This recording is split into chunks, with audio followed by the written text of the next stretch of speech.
কাঞ্চনপুরে বিস্ফোরক সুদীপ রায় বর্মন যখন নির্বাচনী প্রচার তারা চালাচ্ছেন, পথসভা করছেন, ঠিক সেখানেই কাঞ্চনপুরে কার্যত বিজেপি এবং তিপ্রা মাথার বিরুদ্ধে তোপ দাগলেন কংগ্রেস বিধায়ক সুদীপ রায় বর্মন। আসন্ন এডিসি নির্বাচনকে সামনে রেখে আক্রমণাত্মক ভঙ্গিতেই ময়দানে নেমেছে জাতীয় কংগ্রেস। বুধবার কাঞ্চনপুর পেট্রোল পাম্প সংলগ্ন এলাকায় কাঞ্চনপুর ব্লক কংগ্রেসের উদ্যোগে অনুষ্ঠিত পথসভা রীতিমতো রাজনৈতিক উত্তাপ বাড়িয়ে দিয়েছে।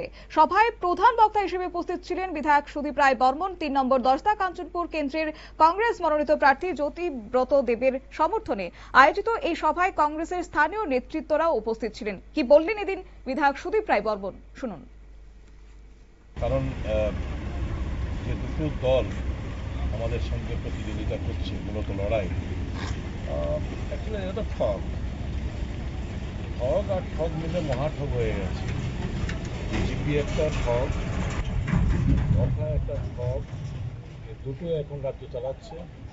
মহাঠগের পাল্লায় ত্রিপুরার জনগণ করেছে। তো এখানেও গোপনে গোপনে একটা সমঝোতা এদের মধ্যে আছে, কথা এবং বিজেপির মধ্যে।